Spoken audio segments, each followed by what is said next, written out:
so you're all very expectant because this is about money and the future of the country. And of course, if we talk about the budget, we talk about the economy of New Zealand. Is it humming along or not? Perhaps that's one of the questions which will be answered by our speaker for today, Laurence Kubiak, Chief Executive of the New Zealand Institute of Economic Research and a self-confessed passionate economist. And that's the kind of insight that we need. Laurence has been abroad, not just in Korea, as we just found out, but even 25 years in Europe, including a stint in the Netherlands. I'm quite happy to have discovered that. He worked for Shell in the IT department, but nevertheless. Now, of course, you all know that Shell is half Dutch and the other half English, so you can see where Brexit is leading to, but we'll be fine about that. So the economic approach, hopefully, business approach, and the international aspect is won't be lacking either after your 25 years for a number of FTSE 100 companies with activities in many international markets, and also today you are still busy with the international aspect. And there's 3 T's, of course: tariffs, trade, and Trump, which will influence New Zealand, which has such an open economy. I'm just curious about your take on the New Zealand economy. Your own institute reported in June, NZIER expects growth to remain reasonably solid. Now, reasonably is a diplomatic term for perhaps not so much, but you'll explain, hopefully. And the Dominion Post today said the economy is in a danger zone, according to a number of economists. So the jury is still out. So the budget is still under pressure, I would imagine. But you'll tell us all. Laurence Kubiak.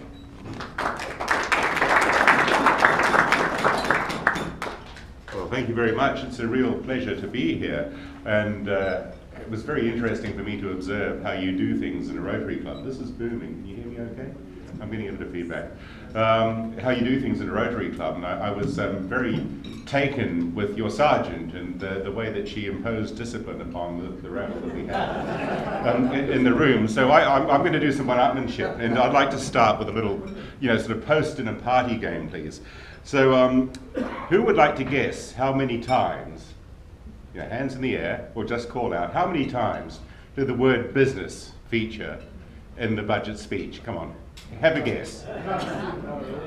Not none, no, come on. Who was that? Whoever that guy is, he needs to fly. Sergeant, where are you?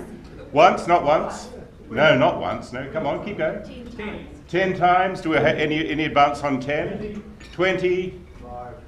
25? 25 going once, going twice, going 3 times. Sold to the gentleman with the Oedipus complex in the middle of the room. It was not 25 times, it was 5 times. 5 times. And it was actually very interesting because when we got the transcript of the speech at NZIER a month ago, we ran it through the word count functionality that you have on Word. And the speech is exactly 6,005 words long. So it's as though Minister Robinson knew that he was working to a specified word count.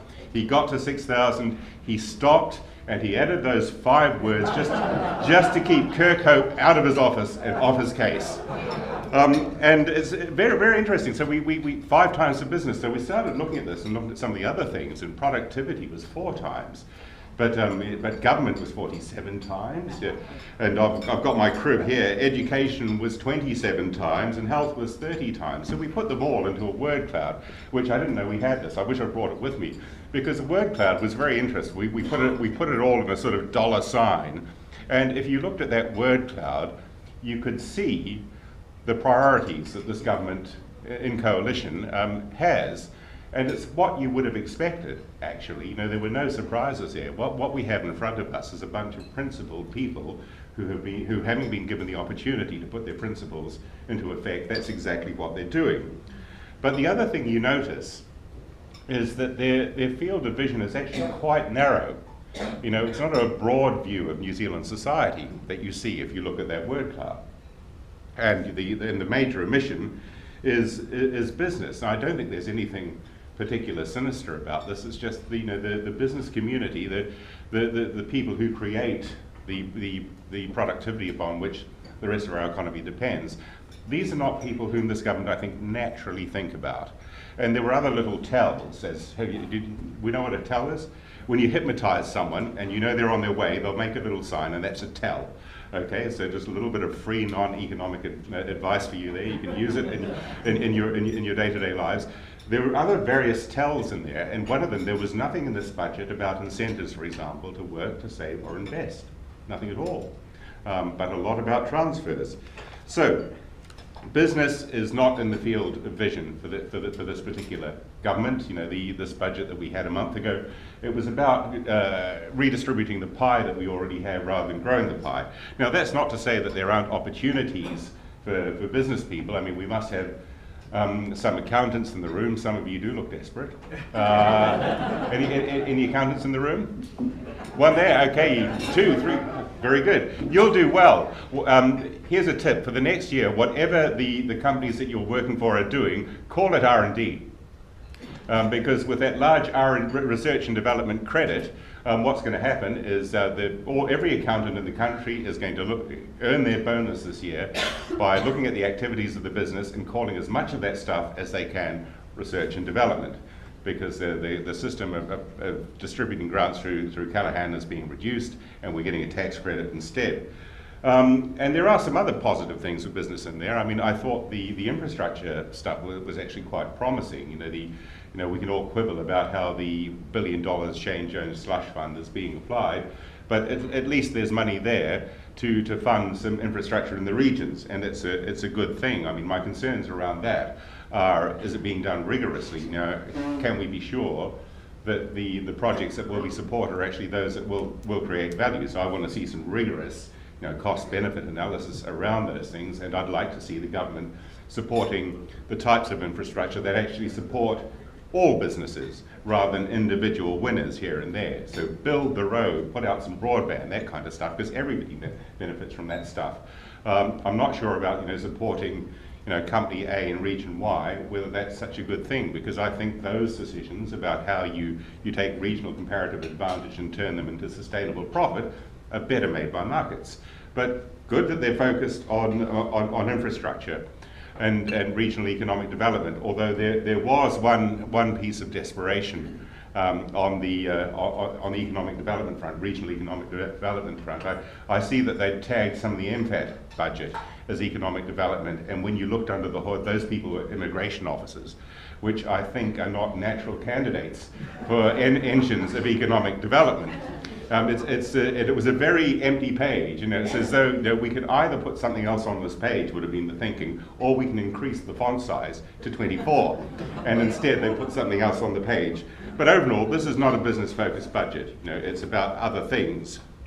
So it was billed as a rebuilding budget. That's the way it was messaged before it came out. And I don't think that's quite true, but for maybe more a rebranding budget. I mean, a lot of the really big elements of change were in place actually in the baby budget at Christmas. So I'm thinking of things like the cancellation of the tax grants, or cuts of the families package, or the higher spending on health, education, all those things. They were in at Christmas. And if you look, the overall increase in spending it's not huge. I mean, we remember the $11 billion. Probably because we mentally tie that up with Mr. Joyce's $11 billion hole. But $11 billion across the budget period is about $2.5 billion per year, and the debt to GDP ratio is more or less the same. So it's not a spend up by any stretch of the imagination at all. So you think, well, okay, this looks prudent, this looks good.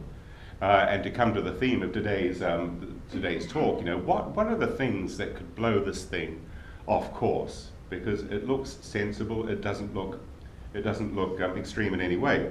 And well, if you look at the environmental factors, this is based on a Treasury forecast of GDP, which is saying that it's going to be 3% real over the next few years, over the budget period.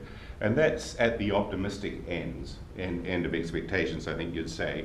I mean, for that to be true, here's something to think about. If we were to have another 3 years of that, 3% real GDP growth, that would be a 12-year bull run since the GFC of GDP growing year after year after year after year. Now, that's not impossible, but with each passing year it becomes less likely. And it prompted another thought in me as well. Have we gotten too used to some fairly benign conditions perhaps over the last years? We've had this bull run of GDP growth. Bill English got to his surplus sooner than he thought he would. At least that's what we were told. I don't know what the modelling inside his office was actually like, but he told us that we got there early. And it's not as though there aren't headwinds in the international environment. If we look at we've had a lot of talk, I think, so far, certainly at our table, about what we might have to start calling the Orange Empire. But the United States, interest rates are on the rise over there, and that's a fairly highly indebted society. They carry a lot of debt in the US. And oil prices are also rising, and that's on the back of cutbacks in production and some geopolitical tensions in the world.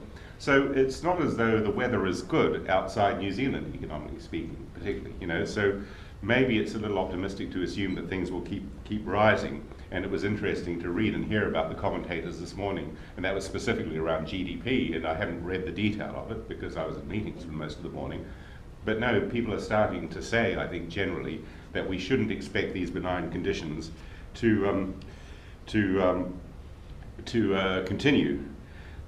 If you look at some of the scenarios in the budget, one of the scenarios that Treasury ran in that budget was if we had nominal GDP at 4% instead of 5%, so 3% real is 5% nominal. Let's shave a point off and call that 4. If we did that, that reduces the tax take by $13 billion. So there's your spending increase gone in a stroke if you do that.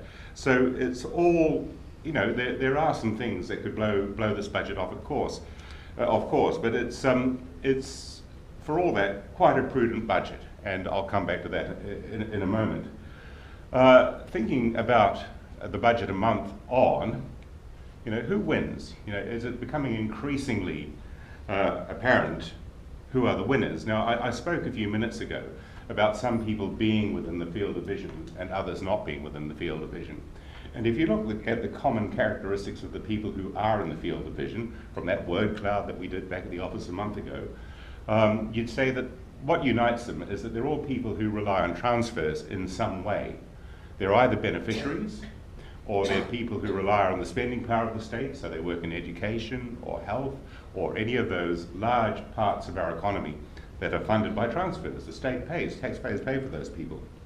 And certainly some of those people are going to be winners. We've already had the 5.5 billion. I mean, that's bigger than anything we've mentioned so far, actually 5.5 billion on the families package. So there's lots more money going to those people. But if we go back to Stephen Joyce's 11 billion, I mean, yes, it was probably poorly messaged and it could have been handled a lot better, but it did point to an important truth, which is, in any budget, you need some wriggle room. You need some buffer, because you don't know when the next earthquake is going to happen. The one thing you can't predict is the unpredictable. And when we look at where those unpredictable things could come up in the next few years, an obvious candidate is pay awards for those people who depend on transfers, and a certain amount of that has started already.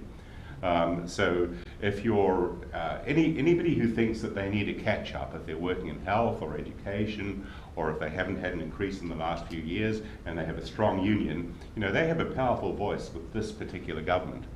And there is some provision in the out years for those people. It's about 2.4 billion per annum. But a couple of big public sector pay awards will swallow that up pretty quickly. I also have some curiosity, some reservations about the efficiency of some of the spending that was signalled in the budget. So, for example, free tertiary. So everybody gets free tertiary education.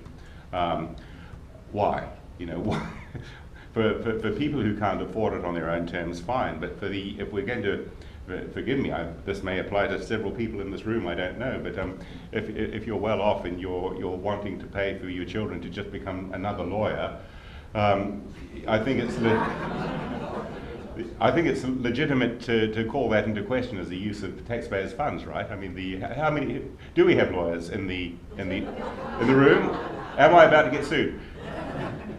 Can I tell my lawyer? No, I won't tell my lawyer joke. Okay, I won't do that. But yeah, so there's one. So because the philosophy at the moment is the benefits are applied universally, or as universally as they can be, subject to certain constraints, obviously. But it's a sort of blanket approach, and it contrasts quite clearly with the approach of the previous team, which, if you recall, was about things like social investment. So you identify a group of people over here who have certain characteristics that are risk characteristics, and you target it at them. You know, this is a more blanket approach to spending. Winter fuel allowance is another good example of that. You know, yes, you have to apply, but once you've applied, you get it, no matter where you're situated or who you are. One way of thinking about this is, an extra $3 billion was announced as the extra spending on health. Fine, $3 billion on health.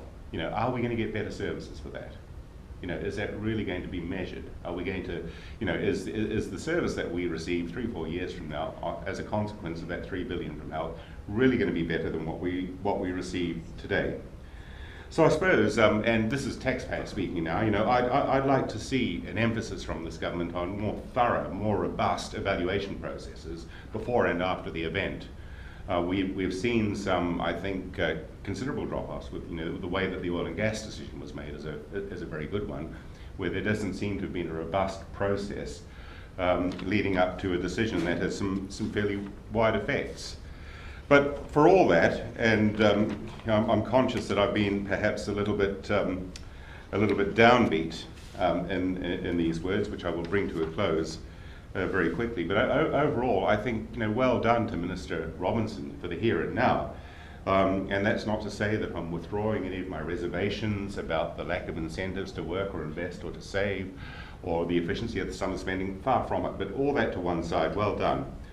And I also have some strong reservations about fiscal challenges that we're facing going forward, but let's put those to one side as I see time is running out at the moment. Overall, it's well done.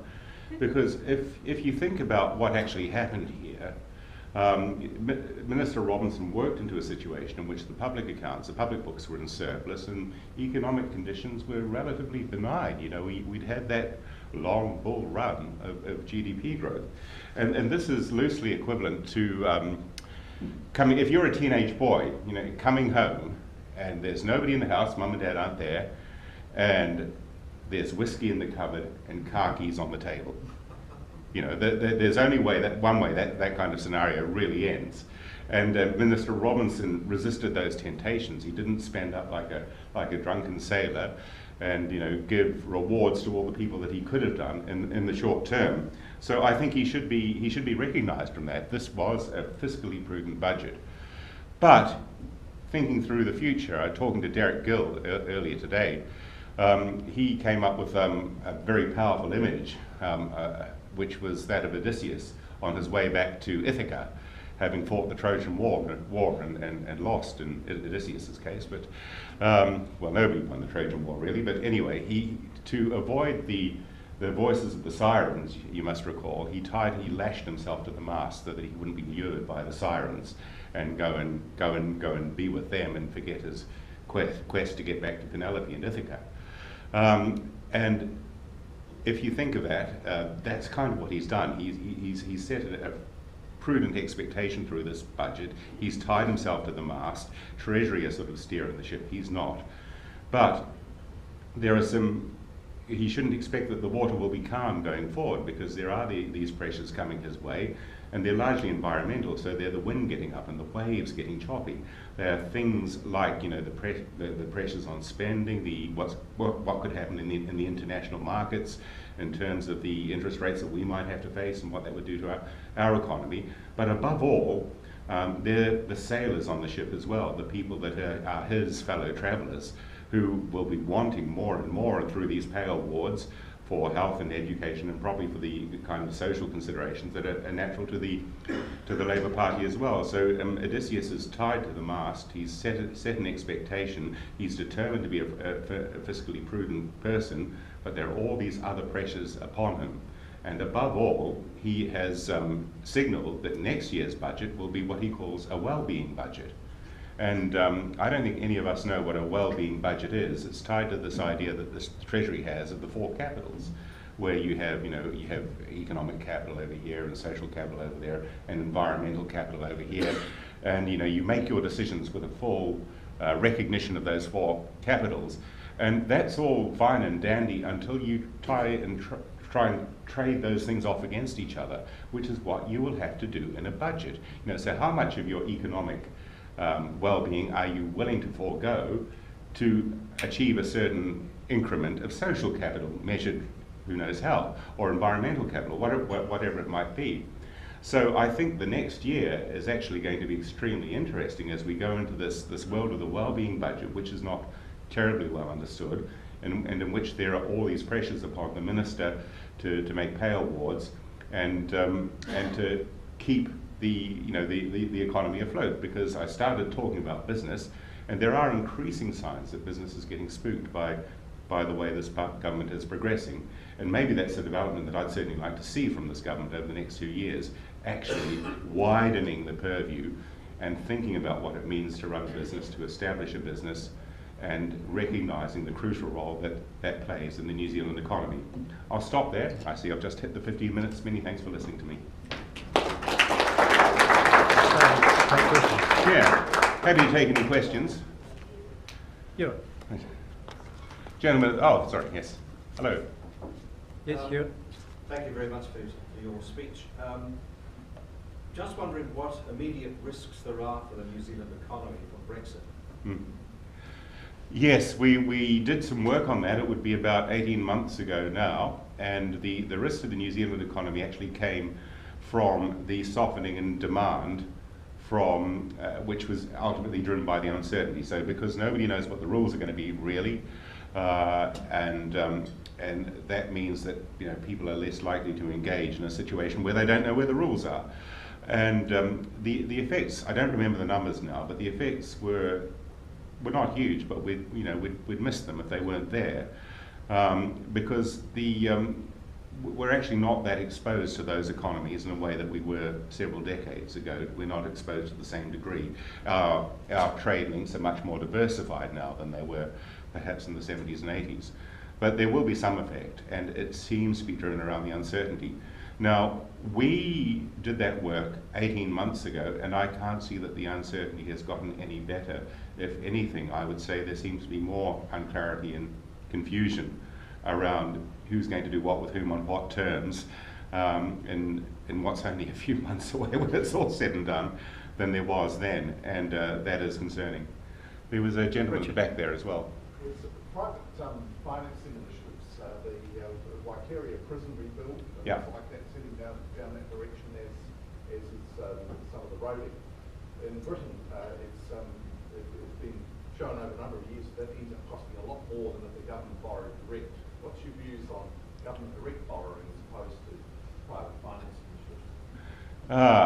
I need to think that one through. I mean, the government is a good borrower. It's low risk, right? So the markets recognise that, and so if you want to get it's easy to get cheap debt as a government borrower than it is for a commercial enterprise to do that. So there's that to be said in its favour. I'm not really across the example from the UK, but from when I lived there, I thought the argument went something like, yes, the government has this better access to capital, but it's a less efficient spend of private companies who have to perforce ration the capital that they have and have to make a return to shareholders. They've got people breathing down their neck all the time, are actually better at deploying that capital efficiently. So I think it's one of those difficult trade-offs, and there'll be a strike point somewhere in the middle where the benefit that you get from sourcing your capital from the market via private providers outweighs that then you get from the government, or the other way. I don't know where it would be, but I assume that's how you need to think of that question. But I'm not across that. This is off the cuff. There was a gentleman over here as well. You're an accountant. Yeah, I am. And this is going to sound like an accountant. Right. Do you think we have a lost opportunity to make further investment? Because our debt to GDP is about 23%, one of the lowest in when we look at all the countries' profile. Compared to like the States, which is around 105, I think Japan's over 200. Yeah. So we're in an environment now we can actually make further investment. The question is, where do we make that investment and why? Yeah, look, it's a really good point, and we are low. You know, we've sort of recovered from the earthquake, which ticked us up. I think the lowest we were before that was 17%, if my memory serves. No, Derek's shaking his head. What was the lowest? We got below zero. We got below zero. When was that? On one measure. On one measure. Okay. So anyway, we're low. We're low. The Australians are low. Europe is 80 to 150. Japan is 215. Last time I looked. So the question becomes, you know, what's a good use for that opportunity? Similar to the question that we had over here, actually, and you know, finding productive opportunities in New Zealand that are good candidates for government funding, I think, quite hard. You could say that the $1 billion Shane Jones checkbook is meant to do that. That's what it's meant to do, but you know, time will tell. I mean, so far we've seen a few trees planted up in Gisborne, and very pretty they were, and you all plant trees, and it's good to plant trees, but I don't think that's going to move us to the next level economically. So I think where I would like to see it deployed is in infrastructure, and the sort of horizontal infrastructure projects that I mentioned before, those things that do touch all businesses, that don't mean you have to pick winners. You know, winners are better picked by markets than by government, you know, because the taxpayer foots the bill. So improvements in our transport infrastructure and our communications infrastructure, you know, there are opportunities there, and I think, you know, I agree with you. We do have the opportunity now to seize some of those opportunities and invest in an important sector for the New Zealand economy. No time. We're out of time. Thank you very much indeed. Thank you.